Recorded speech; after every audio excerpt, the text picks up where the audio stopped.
안녕하십니까. 평생투자 파트너입니다. 10월 15일 월요일입니다. 오늘 말씀드릴 내용은 저희가 사실 보면 항상 이렇게 시황 이야기를 먼저 시작하잖아요.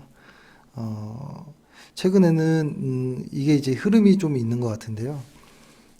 시황이 사실 가장 중요하긴 하죠. 하는데 최근에 들어서는 조금 더 그것이 이제 조금 달라지는 것 같아요. 이게 보면 예전에를 이게 차트를 좀 이렇게 길게 보면 이게 좀 많이 달라진 부분이 있었는데 보면 일단은 2000년 전과 2000년 후가 좀 많이 다릅니다. 이게 설명하기가 조금 시간이 좀 걸리긴 하는데요. 그건 다음에 한번 설명을 좀 드리고, 이 언저리 한 2000년도 이 전 상황과 이 이후 상황의 어떤 조금 시장의 어떤 관점들이 좀 달라진 것 같아요. 그 말은 뭐 이런 거죠. 예전에는 뭐 이런 거죠. 예를 들어서 예전에는 A라는 방식으로 매매를 했던 사람들이 요 구간에서는 A라는 방법이 잘 쓰여지지 않고 B 방법이 잘 쓰여질 때가 있다든지, 그리고 서프라임 이후 이 구간과 또 이 구간에서도 중요하게 보는 것들, 그러니까 시장 참여자들이 좀 달라지는 것들인 것이죠. 시장 참여자들이 달라짐으로써 과거에는 분명히 좋았던 방식인데 이제는 잘 안 맞는다라든지 뭐 이런 것들이 있는데, 그래서 항상 좀 달라지는 부분이 있는 것 같아요. 그래도 변하지 않는 것도 있지만 많이 달라지는 것들도 많다. 근데 그 달라지는 것들에 대한 이야기와 그다음에 최근에 그럼에도 달라지지 않는 것, 시황이 더 중요해지는 이유에 대해서 좀 더 설명을 드리려고 하는데요. 이런 거죠. 과거로 이렇게 봤을 때 절대 변하지 않는 것처럼 아주 중요한 것이라고 한다면 어떤 지수의 방향성이라든지 어떤 그 실적이라든지 되고, 뭐 좀 더 크게 본다면 뭐 글로벌 증시 이 경제 사이클이라든지 이렇게 큰 흐름들은 매우 중요한 것이고, 이것은 예나 지금이나 달라진 것은 없어요. 근데 과거로 항상 달라지는 것들이라고 하면 이런 거죠. 최근에 보면은 5일, 그러니까 이건 아주 단적인 예입니다. 5일 이동평균선, 20일 이동평균선, 뭐 60일, 120일, 240일 이런 이동평균선을 최근에는 많이 쓰잖아요. 근데 예전에는 또 이런 이동평균선을 잘 쓰지 않았어요. 예전에는 또 그러니까 이런 거죠. 시장에서 지금 20일 이동평균선을 상당히 어떤 중요한 의미를 두는 경우도 좀 많이 본 것 같은데요. 이 단기로 가, 단기로 갈수록 시장에서는 쓰임이 달라질 때가 상당히 많은 것 같아요. 달라지는 경우들이.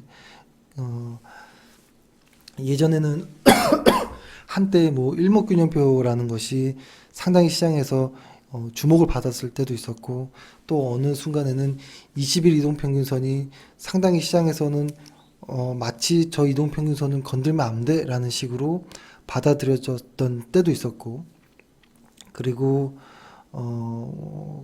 여러 가지들이 있을 거예요. 있을 건데, 일단은 그 많은 달라지는 것들의 이야기가 아니라, 그럼에도 시간이 지나고 예나 지금이나 달라지지 않는 것은 저는 이 정도이지 않을까. 여기에다가 어떠한 뭐 수급의 요인이 있겠죠. 그렇죠. 근데 이것은 이제 뭐 사실 글로벌 시황과 같이 봐야겠죠. 글로벌 시황이 어떠냐에 따라서 돈이 우리에게 들어오고 혹은 우리에게서 빠져나가고 이런 부분이 있기 때문에 어떤 수급이라는 것을 살짝 지우고 뭐 어떤 글로벌 어떤 경제 상황이라든지 실적들, 지수의 방향들 이런 것들이 가장 중요한 것인데 그 중에서 이 모든 것들을 저는 다 가장 선반영하고 가장 빠르게 움직이는 것이 지수라고 생각을 하거든요. 근데 지금처럼 지수가 시장에서 계속 화두가 될 때는 이렇게 강력하게 빠질 때만 그래요. 지금 지수가 2월 달부터 급락이 오고 6월 달에도 급락이 오고 최근에도 한번 9월 달에 이렇게 급락이 왔잖아요. 2월, 6월, 9월 이렇게 급락이 오는데 이럴 때 아니면은 또 지수를 또 다 잊어버리거든요. 근데 지금은 이 지수가 조금 더 많이 달라지고 있다라는 생각을 하고 있어요. 지수가 더 중요해지고 있다. 그 이유는 저는 최근에 뭐 어떤 많은 뉴스라든지 이런 부분도 있었겠지만 특히 프로그램 매매라든지 특히 이쪽에서 시작된 부분이 좀 있는 것 같은데요. 요것을 한번 조금 천천히 한번 설명을 좀 들어볼까 합니다. 예를 들어서 어떤 프로그램 매매라는 것 그리고 최근에는 또 신용까지도 한번 이야기를 해볼게요. 신용은 제가 좀 여러 번 말씀드리긴 했지만 조금 더 구체적으로 한번 이야기를 해볼게요. 오늘은 일단은 프로그램 매매라는 것이 최근에 좀 뉴스가 많이 나오기는 것 같아요. 최근 들어서 근데 예전에는 그렇게 많이 나오진 않았거든요. 근데 요때 들어서부터 2월 달부터 프로그램 매매에 대한 것이 조금 이야기가 좀 더 나온 것 같긴 한데요. 사실 프로그램 매매라는 것은 간편하게 편하게 이야기해 보면 이렇습니다. 만약에 그러니까 수급이라는 어떤 관점에서 이제 본다면 투자 어떤 주체별로 보면 개인과 외국인과 기관 이렇게 수급을 나눌 수 있겠죠. 수급을 투자 주체별로 보면 이렇게도 나눌 수 있고 또 하나는 어떤 자금의 성격을 또 나눠서 본다면 신용 거래이냐 뭐 현금 거래이냐로 나눌 수 있겠고 수급을 여러 가지 형태로 한번 나눠 볼게요. 그 다음에 혹은 주문 방식으로도 한번 나눠 보면 일반적인 주문이냐 프로그램 매매인 주문이냐 이렇게 나눌 수 있거든요. 일반적인 거는 개인 투자자들이 주문을 내는 것 이런 것을 이제 일반적인 주문이라고 하는 것이고 기관 투자자들이 는 이제 프로그램 그러니까 즉 그 컴퓨터로 자동으로 주문 내는 것을 프로그램 매매에서 이렇게 볼 수 있겠죠. 그렇다면 우리가 지금 이야기하려고 하는 것은 이쪽 프로그램 매매에 대한 이야기인데요. 이 뭐라고 하죠? 일단 외국인이라든지 어떤 국내 기관 투자자들은 매매하는 방식이 여러 가지가 있겠죠. 뭐 개별적으로 공격적으로 이렇게 사는 방법도 있겠고 지수를 추종하는 매매를 한다거나 혹은 이 지수에다가 혹은 선물을 연계한다거나 혹은 개별 종목과 또 선물을 연계한다거나 이렇게 해서 하는 이런 뭐 매매들이 있겠죠. 예를 들어서 이쪽 선물 같은 이야기는 사실 저희는 선물 거래를 하지 않기 때문에 굳이 이야기를 드리진 않겠지만요. 좀 가볍게 이야기를 해보면 뭐 이런 거죠. 현물과 선물이라는 것이 있는데 예를 들어서 이론 가격 상으로는 선물이 언제나 항상 기간과 이자만큼 좀 비싸야 되는 것인데요. 이거 구체적으로 뭐 할 건 아니지만 예를 들어서 그렇게 되면 예를 들어서 뭐 선물이 고평가돼 있고 현물이 저평가돼 있다라고 한다면 저평가돼 있는 것을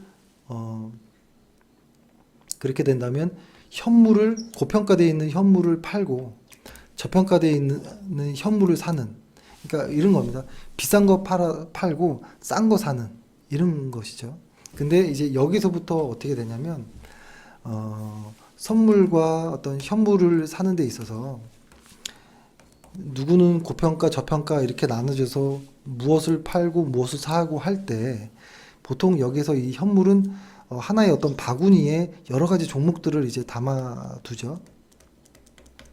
그리고 뭐 여러 가지가 있을 수 있을 거예요. 만약에 선물을 사기도 하고 선물과 대응해서 선물 지수와 비슷하게 움직이는 어떤 대형주 일부 대형주들을 사기도 하고 혹은 여러 가지 종목들을 하나의 바구니에 넣어서 한 번에 사기도 하고 이런 것을 이제 바스켓이라고 이제 하잖아요. 이렇게 또 이렇게 매매를 하는데 이거를 이제 순간적으로 무엇을 사고 팔고 이쪽을 사고 팔고 할 때 이 일일이 사고 팔기가 어렵기 때문에 이것을 주문을 낼 때 시간 오차라든지 이러한 개별적인 어떤 손실을 좀 줄이는 부분 때문에 컴퓨터로 한 번에 프로그래밍해서 한 번에 매수 단추, 매도 단추를 딱 누르게끔 하는 것이죠. 그래서 시장가에 예를 들어서 얼마를 만약에 선물을 매수한다면 현물을 시장가에 얼마 매도해라라고 딱 이렇게 주문을 해놓는 거예요. 그러면은 이것을 연계를 시켜 놓기 때문에 프로그램으로 하나의 버튼만 누르게 되면 여기에 이제 이것들이 한 번에 일정 비율대로 사지고 팔아지고 혹은 사지고 팔고 이렇게 되는 거거든요. 그래서 이런 것들 때문에 가끔 한 번씩 보면 현물이 쫙 한 번에 쭉 밀려가지고 쭈루룩 빠져버린다거나 이런 것들이 좀 많죠.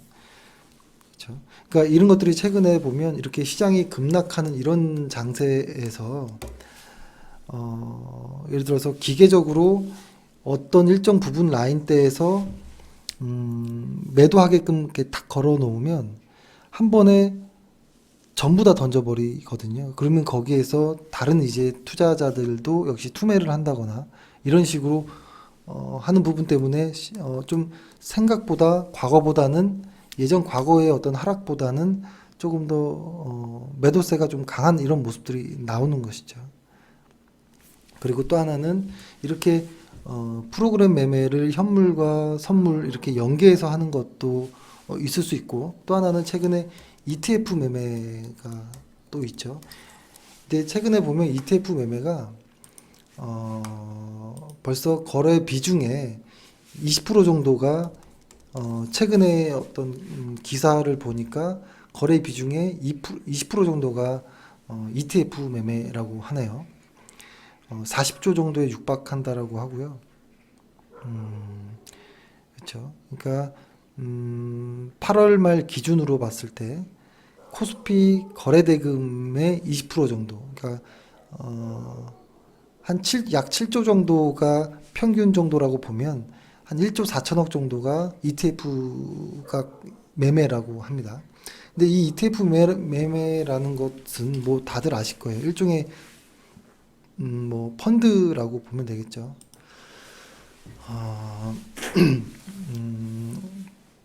예를 들어서 뭐 해볼까요? 예를 들어서 뭐 바이오 헬스케어 ETF라고 해볼까요? 헬스케어 ETF라는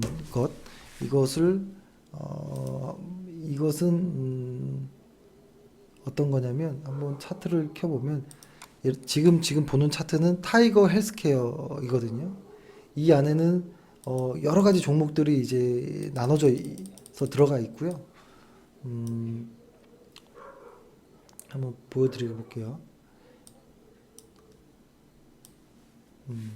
이렇게 지금 보는 화면이 타이거 ETF인데 헬스케어 ETF인데 타이거에서 만든 미래에셋에서 만든 헬스케어 펀드이다 이렇게 보시면 되는데요. 펀드는 일반적으로 사고팔고가 시간차가 있지만 이것을 종목처럼 지수화 시켜서 종목처럼 상장시켜버린 게 ETF인 것이죠.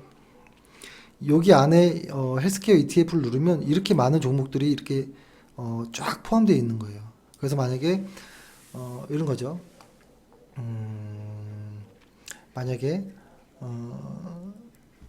헬스케어 ETF를 누가 매도를 한다라고 하면 여기 안에 있는 그 종목들을 골고루 다 파는 거예요. 만약에 헬스케어 ETF에 돈이 몰려오면 여기 있는 종목을 전체적으로 비중에 맞게 쭉 또 쫙 사 모으기도 하고, 그렇게 되다 보니 최근에는 이 상승과 하락이 업종별로 되는 경향이 많아요. 그러다 보니까 한 종목에서 어떤 호재가 나오더라도 이쪽 헬스케어에 포함되어 있는, 예를 들어서 어떠한 뭐 녹십자 셀이라고 해볼까요? 한 종목이 어떤 좋은 호재거리가 나와도 이 헬스케어의 전체적인 업종 지수가 무너지면 얘네들 쪽에서도 자금이 빠져나가는 거예요. 자동적으로. 그러니까 이게 점점 시장도 점점 인덱스, 그러니까 어떤 지수 추종하는 쪽의 흐름들이 꽤 많아지는 모습입니다. 그러니까 이것이 오히려 어떤 부분을 좀 초래할 수도 있냐면 이런 겁니다. 예를 들어서 투자자들이 헬스케어 ETF를 예를 들어서 ETF를 매도를 하면 이것 역시도 프로그램으로 매매를 하거든요. 프로그램으로 예를 들어서 이렇게 보면 뭐 유한양행, 뭐 삼천당제약, 동아소시오, 뭐 JW 이렇게 있잖아요. 예를 들어서 유한양행 비중 1%, 동성제약 비중 1%, 뭐 한독 비중 뭐 1% 이런 식으로 쭉 모아놓고 있잖아요. 그래서 헬스케어 ETF에서 누가 매도가 나가면 여기 있는 종목들을 이 비중만큼 쭈룩 파는 거예요. 그렇기 때문에 ETF의 어떤 그 관련한 이 물량들이 나가면 이 업종 전체가 매도 압력이 작용을 하는 것이고, 오히려 반대로 ETF의 어떤 물량이 들어오게 되면 전체적으로 이 업종이 상승하는 이런 모습이 보인다라는 것이죠. 그래서 최근에 이러한 프로그램 매매로 인해서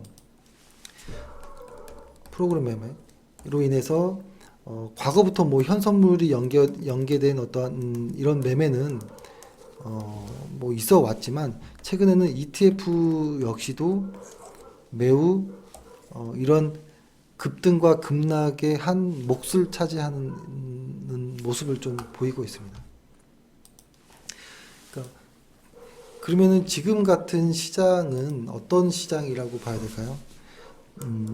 흔히 말해서 주식의 어떤 리스크라고 한다면, 흔히 시장에서는 이렇게 얘기하죠. 뭐 체계적인 어떤 위험이 있고, 혹은 뭐 비체계적인 위험이 있다라고 하고, 흔히 말해서 이런 체계적인 위험은 거시 경제적 위험인 거죠. 그러니까 금리 인상, 뭐 인플레이션이라든지 경기 침체, 뭐 이런 것들 일이 있는 거라서 어떤 개별 종목의 좋고 나쁨, 실적의 좋고 나쁨을 떠나서 시장 전체가 다 빠져버리는 거예요. 그랬을 때 사실 이런 체계적 위험은 이 위험을 도망치는 방법은 거의 없죠. 도망치는 방법은 물량을 줄이는 방법 하나밖에 없을 거예요. 그리고 이 비체계적인 위험이라고 하면 개별 종목에 관한 위험이겠죠. 뭐 그 어떠한 개별 종목의 실적이 안 좋다든지 악재가 꼈다든지 이런 것들. 그럴 경우에는 사실 포트폴리오로서 분산 투자로서 이 비체계적인 위험은 좀 어느 정도 조금 커버를 할 수 있겠지만, 체계적 위험은 사실 할 수 있는 방법은 물량을 줄이는 방법밖에 없어요. 그러면 지금 같은 시장은 체계적 위험의 어떤 시장이에요. 지금은 종목의 어떤 좋고 나쁨과 거의 무관할 정도로 시장에서 시장의 어떤 이 체계적 위험으로 인해서 계속 빠지고 있는 장이거든요. 최근에 또 라디오 기사를 보니까 외국인과 기관 투자자들도 최근에 이 하락으로 인해서 한 8%, 9%인가요? 약 한 10% 가까이를 손실을 기록 중으로 나오고, 개인 투자자일 경우에는 2배 반 정도 이상 더 손실로 나왔던 걸로 제가 읽었던 것 같거든요. 지금 정확한 수치는 기억이 안 나는데, 그러니까 지금 같은 이런 체계적 위험 보면은 코스피를 보면은 이렇게 시장이 급락하는 경우에는 종목의 어떠한 호재 실적과 무관할 정도가 많아요. 그러니까 그러면 이렇게 체계적 위험이 이렇게 움직이는 작동하는 이런 구간에서 우리가 해야 될 것은 물량을 좀 줄이는 이런 과정이겠죠. 근데 아이러니하게도 최근에 뉴스에 보면 반대 매매에 대한 이야기들이 좀 많이 나오죠. 그 말은 이런 겁니다. 오늘 기사에도 이렇게 나오네요. 급증하는 반대 매매, 코스닥 지수 끌어내릴라라고 이데일리 뉴스에서 나오는데 뭐 반대 매매에 대한 것은 뭐 다들 아실 거라고 봅니다. 뭐냐면 증권사에서 담보 유지 비율이라고 있죠. 담보 유지 비율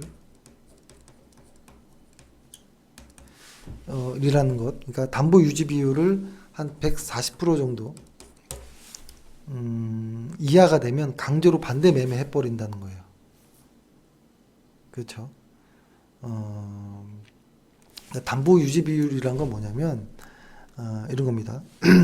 대출금이 있고 대출금 분의 이제 보유 잔고라고 하면 되는데요. 이걸 한번 제가 좀 간단하게 설명해 보면 반대 비율이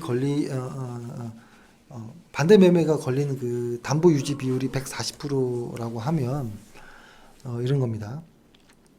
예를 들어서 어떤 사람이 100만 원을 들고서 주식을 하는데 통상 주식을 한 2.5배 정도를 빌려주잖아요. 그러면은 100만 원 가지고 주식을 하면 보통 250만 원어치 주식을 사게 돼요. 그렇죠? 그러면 이때 담보 비율, 이 사람이 100만 원으로 시작했고 150만 원이라는 대출을 받아서 현재 두 개 총 합치니까 250만 원 정도 보유 잔고가 된 거예요. 이게 이제 담보 비율이라는 것인데요. 이것을 이렇게 나눠보면 한 160% 정도 한 166% 정도가 현재 담보 비율이라는 것이죠. 그렇게 따져 보면 그죠? 140%의 담보 비율이란 건 뭐냐? 140%의 담보 비율이란 것은 요거에서 곱하기 1.4 정도 하면 되거든요. 그러면 한 210만 원 정도가 왔을 때 반대 매매가 걸린다는 소리예요. 그 말은 내가 100만 원으로 주식을 시작해서 현재 주식에서 150만 원을 빌려주고 현재 250만 원을 주식을 보유하게 된 상황인데 여기에서 손실이 생겨서 210만 원까지 계좌가 보유 잔고가 210만 원으로 줄어든다면 그때 반대 매매가 걸려서 그냥 청산시켜 버린다는 소리거든요. 그렇게 된다면 250에서 210만 원이 손실 난 거니까 마이너스 40만 원이 손실 난 거거든요. 그럼 100만 원으로 한 사람이 마이너스 40만 원 손실 나면 60만 원 남는 거예요. 그러면 계좌가 마이너스 40% 손실이란 소리예요. 마이너스 40% 손실. 이게 어떤 의미냐면 뭐라고 할까요? 계좌가 40% 손실 난 사람들이 지금 개인 투자자 신용 쓰는 사람들 중에서 엄청 많다는 소리예요, 최근에. 근데 경험이 있으실지 모르겠지만 계좌가 마이너스 40% 정도 손실이 나면 복구가 안 돼요, 이것은. 예를 들어서 뭐 100만 원이었던 계좌가 50만 원이 남으면 이것이 다시 100까지 올라갈 때는 두 배, 그러니까 마이너스 50% 손실이 나왔을 때 50만 원이 되지만 50이 100으로 가려면 100% 정도를 수익이 나야 되는 거잖아요. 계좌가 100% 수익이 나려면 개인 투자자로서는 저는 거의 불가능한 게임이라고 봐요. 근데 최근에 요 하락에 반대 매매가 걸린 계좌들이 지금 많이 나오고 있고 이것들이 더 나올 것으로 보고 그 다음에 이것으로 인해 오히려 더 시장가로 확 매도를 해버리는 거기 때문에 오히려 더 물량이 쏟아지는 이러한 현상이 좀 나올 가능성이 높다라는 거거든요. 이거를 좀 보면 반대 매매가 나왔을 때가 요때였어요. 요때 12일 날. 그러니까 그 전날 급락이 나왔을 때, 그러니까 종가 기준으로 해가지고 담보 비율 그 유지하는 그 비율이 넘어가면 그 다음 날 시작하기 전에 그 채우든지 청산되든지 이렇게 되는 것이라서 여기 여기 급락이 떨어졌던 날 그 다음에 요 날 개인들의 물량이 다 쏟아졌었고요. 그것을 기관과 외국인이 다 받아낸 이런 모습들이었습니다. 근데 이것이 앞으로 조금 더 나올 가능성도 있다라는 것거든요. 그러니까 이게 시장이 그러니까 변하는 거예요. 점점점 어떤 기관의 과거에는 어떤 외국인의 어떤 패턴들, 기관의 패턴들 이런 것들이 달라지면서 주식하는 방식들이 많이 달라져 왔는데 최근에 달라져 왔는데 그럼에도 달라지지 않는 것은 지수라는 것인데 이렇게 지수가 쏟아지는 방향에서는 개별 종목들은 난리가 나는 것이죠. 근데 이 지수의 변동성이 최근 들어서 점점 커지는 이유를 조금 생각해 봤더니 프로그램 매매가 한 몫을 하더라라는 것인데요. 프로그램 매매에서는 과거에 뭐 현선물 매매도 있겠지만 ETF 매매가 한 몫을 크게 차지하는 부분도 있고 최근에는 신용 매매가 너무 많습니다. 저한테도 하루에 뭐 한두 번씩도 주식하면 얼마의 이자로 빌려주겠다라고 하는 것부터 해서 상당히 많은 전화들도 많이 오거든요. 그러니까 이렇게 시장이 이렇게 변하는 모습에서 지수의 중요성이 더 많아진다라는 생각을 합니다. 그러면 지금은 누가 봐도 어떤 개별 종목에 의한 지수 하락보다는 좀 더 큰 어떤 흐름에서의 체계적인 위험이기 때문에 지금은 비중을 줄이는 것이 맞다라는 것. 근데 오히려 지금 비중이 그럼에도 오늘도 역시 개인 투자자분들이 꽤 많은 물량을 샀거든요. 그러니까 이렇게 보입니다. 어제 털린 날에 주가가 상승하니까 반등을 하니까 오늘 막 또 사버린 거예요. 분명히 이 안에는 신용도 꽤 많이 있을 거라고 보고요. 지금같이 시장이 무너질 때는 오기로 사면 안 된다라고 봐요. 이게 어느 정도 조금 자리 잡고 조금 올라가려고 하는 어떤 무언가가 있을 때에 그때 추가 매수라든지 무언가는 가능하겠지만 막 빠지는 와중에 오기로 계속 추가로 사는 것은 위험하다라고 봅니다. 그래서 최근에 이런 급등락의 이유들이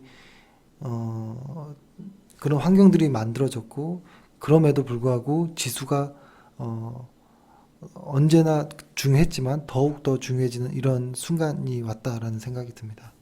지금 여기 이렇게 노랗게 좀 표시한 부분이 이렇게 노랗게 표시한 부분이 좀 중요한 자리들을 표시한 거거든요. 저항이 될 수도 있는 그런 자리들 보면은 상당히 많아요. 올라가면 저항이고 여기를 또 못 뚫으면 또 빠졌다가 다시 올라갈 거고 올라갔다 또 여기 또 한번 막힐 수도 있고 또 막힐 수도 있고 계속 저항 이 매물대가 쌓여 있어요. 이것들이 지금 다 해소되는 시간이 좀 필요한데요. 이것이 이렇게 V자로 반등할 거라는 생각은 하지 않습니다. 그렇다고 이 지수가 반드시 올라갈 거라는 생각도 하지 않아요. 반등 주는 척하고 또 빠질 수도 있다라는 생각을 하거든요. 그래서 이렇게 생각해야 될 것 같아요. 지금 시장이 하락하고 나서 어떻게 됐든 간에 상승할 거다라고만 생각하는 케이스가 훨씬 시장에 많은데요. 개인 투자자들 입장에서. 근데 시장은 이렇게도 될 수 있다라고 생각을 해야 돼요. 근데 이 방향성이 이제는 새로 정해져야 된다라고 보고요. 이 방향성이 정해지는 것은 우리가 흔히 말하는 그날이 나오기 전까지는 정해지지 않는다라고 봐요. 이 그날이 나옴으로써 상승으로 정해지는 거고, 이 그날이 나오지 않는다면 시장은 계속 하락 혹은 약세장으로 보는 게 맞을 거라고 봅니다. 그러면은 신규 매수는 그날이 나와야지 할 수 있는 것이고, 보유자들은 반등할 때마다 물량을 줄여야 되는 것이 맞을 거라고 봅니다. 근데 그것이 좀 오래 걸릴 수도 있겠다라는 생각이 듭니다. 너무 많은 매물들을 쌓으면서 급락을 했기 때문에 쉽지 않은 싸움이 될 것이고, 예측할 수는 없겠지만 이렇게 V자 반등은 쉽지 않겠다라는 생각이 듭니다. 그렇게 된다면 뭐 왔다 갔다 하겠죠. 왔다 갔다 하면서 조금씩 올라갈 수도 있고, 왔다 갔다 하면서 조금씩 내려갈 수도 있고, 그렇죠. 근데 하지만 무조건 상방으로만 보는 것은 좀 위험해 보인다라는 생각을 합니다. 지금 어떤 종목을 이야기하는 것은 의미가 없습니다. 오늘 보면 시장을 보면 외인과 기관이 동시 순매수한 것들을 보면 다행히도 레버리지라든지 코덱스 200이라든지 이런 것들이 그래도 상위권에 있다라는 것은 조금 안심이 되긴 하고요. 이 외인들이 순매수한 이 종목들을 보면 어떤 통일성은 아직은 없는 것 같아요. 그리고 외인과 기관이 동시에 순매도한 어떤 종목들을 순서대로 봐도 아직은 어떤 통일성이 없어요. 아직은 무언가의 어떤 뭐라 할까요? 어떤 방향성은 아직 없는 것 같아요. 지금은 그냥 전혀 방향성이 없는 그런 장세, 비추세 구간이라고 하죠. 그래서 지금은 욕심을 부리기도 힘들고, 손실을 마냥 내가 그 손실이 반드시 내가 꼭 만회해야겠다라고 한다고 될 수 있는 것도 아니고, 그냥 시장에 맞게 손실을 보더라도 물량을 줄일 땐 좀 줄여야 될 것이라고 좀 생각이 듭니다. 일단은 안 좋은 이야기만 좀 주로 많이 한 것 같은데요. 지금 좀 나눠지는 것 같아요. 어떤 신문 기사들 있죠. 기사들 혹은 기사들은 두 가지로 나눠요.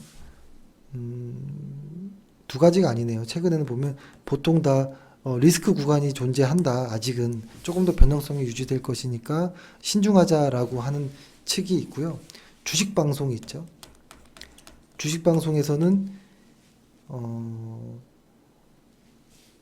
위험하다라고 이야기하는 케이스보다는 시장 이야기를 자체를 좀 잘 안 하는 경우가 좀 많은 것 같아요. 오히려 안 하고 개별 종목들을 계속 매수를 권하는, 오늘도 저의 핸드폰에는 모르는 어떤 번호로 또 주식을 사라고 또 이렇게 추천 문자들이 막 오더라고요. 지금은 그럴 때는 아닌 거라고 생각합니다. 그렇다고 지금 서둘러서 매도할 때도 아니에요.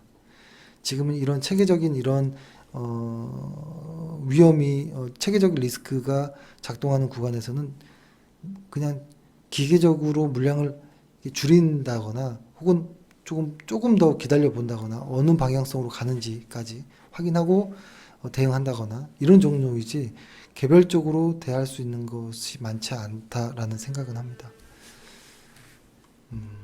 좀 암울하죠, 시장이. 근데 생각보다 상당히 강하네요. 예전에 이렇게 빠질 때도 있었거든요. 이때 뭐 개별 어떤 화장품주, 뭐 어떤 제약, 헬스케어 많이 빠졌었거든요. 근데 지금 요때와 요때가 좀 비슷한 모습이, 강도가 좀 나오긴 해요. 어떤 하락 강도는 좀 매우 비슷하긴 해요. 한데 이때가 지금이 조금 더 강한 것 같아요. 하락이 급락도 많고 그런 것 같습니다. 그래서 지금은 쉽지 않은 이런 모습들이 좀 나오긴 합니다. 그리고 어떤 이때 시장은 좋아지는 초기 때였었거든요. 시장이 좋아지는 초기 때였는데 이때는 시장이 약간 조금 걱정되는 부분이 있는 초입에서 이렇게 하락이 나오니까 더욱더 주도주도 없고 좀 더 불안한 이런 모습들이 좀 나오네요. 네. 일단 오늘은 이 정도로 마무리를 하고요. 내일도 한번 좀 더 시장을 좀 면밀히 좀 관찰을 하도록 하겠습니다. 오늘 하루 고생 많으셨습니다. 감사합니다.